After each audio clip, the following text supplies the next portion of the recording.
아침 말씀. 오늘 본문 말씀은 사사기 7장 9절에서 25절입니다.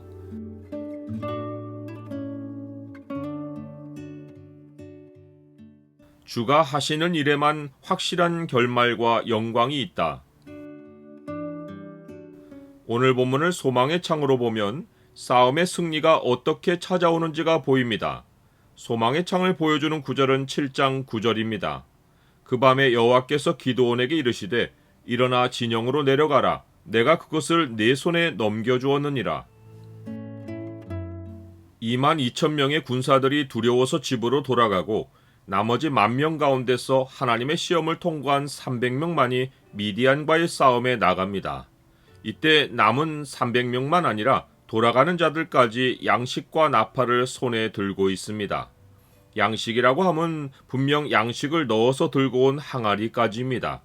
나팔이 모든 사람에게 필요한 것이 아니고 기드온이 싸움의 무기로 사용한 항아리는 집을 떠나서는 구하기 어려운 물품인데 기드온의 부름을 받고 나온 자들이 모두 나팔과 항아리를 손에 들고 있는 것은 여호와 하나님이 기드온이 사람들을 소집하기 전에 싸움에서 이길 방식도 알려주셨기 때문입니다. 이제 이스라엘은 전쟁할 준비가 끝났습니다. 기드온과 300명은 모래산 위에 있고 미디안 진영은 그 아래 골짜기 가운데 있습니다. 그 밤에 여호와께서 기드온에게 이르시되 일어나 진영으로 내려가라. 내가 그것을 네 손에 넘겨주었느니라 라고 하십니다. 이제 기드온은 하나님이 준비해 주신 대로 하나님의 방식을 따라 진격 명령에 순종하면 승리합니다. 그러나 여호와 하나님은 기드온의 약점을 잘 아십니다. 하나님은 기드온이 하나님의 확실한 약속의 말씀을 듣고도 두려워서 이번에도 표징을 보길 원한다는 사실을 아십니다.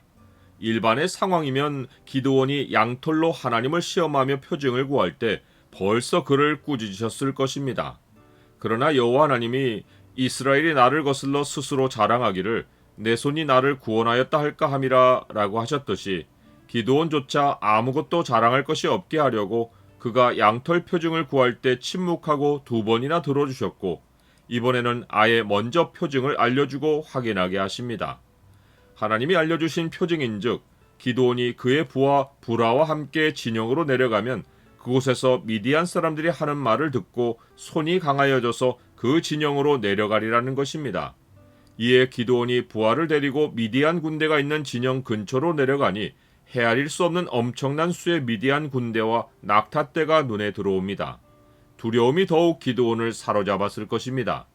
그때 기드온은 어떤 미디안 사람이 자기 친구에게 꿈을 말해주는 소리를 듣습니다. 그 사람은 꿈에서 보리떡 한 덩어리가 미디안 진영으로 굴러들어와서 한 장막에 이르러 그것을 쳐서 무너뜨리고 뒤집어 엎어 그 장막이 완전히 쓰러졌다고 말합니다.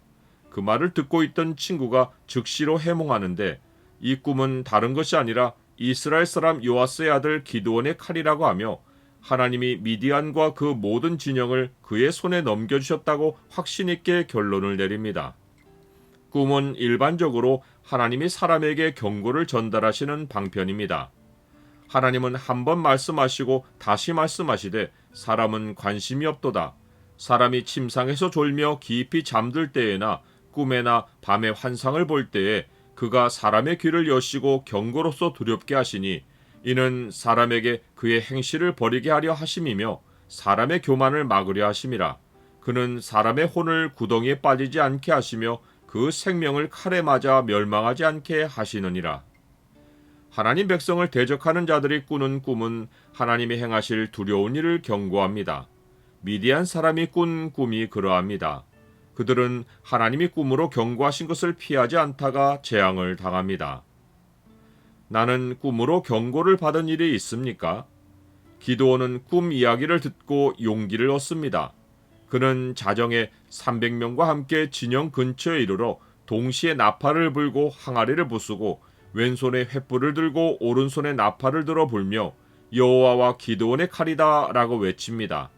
그들은 그 이상으로 한 일이 없고 나머지는 하나님이 하셨습니다.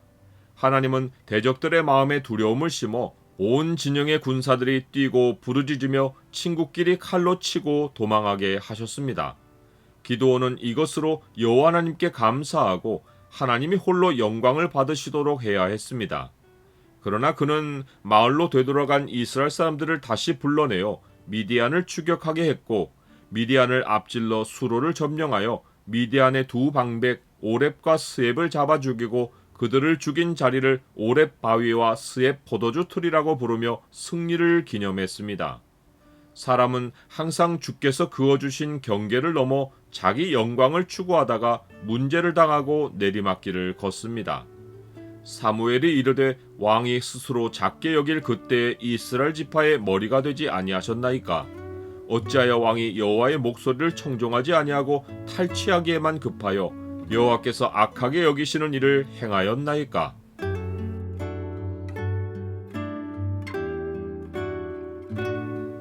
주님, 주가 하시는 일에만 확실한 결말이 있고 영광이 있습니다. 주께서 저를 사용하심은 그 거룩한 영광에 동참하게 해주시는 것입니다. 어떤 경우에도 저를 드러내지 않고 겸손히 주가 하시는 일을 따르며 즐거워하게 하옵소서. 예수 그리스도의 이름으로 기도드립니다. 아멘.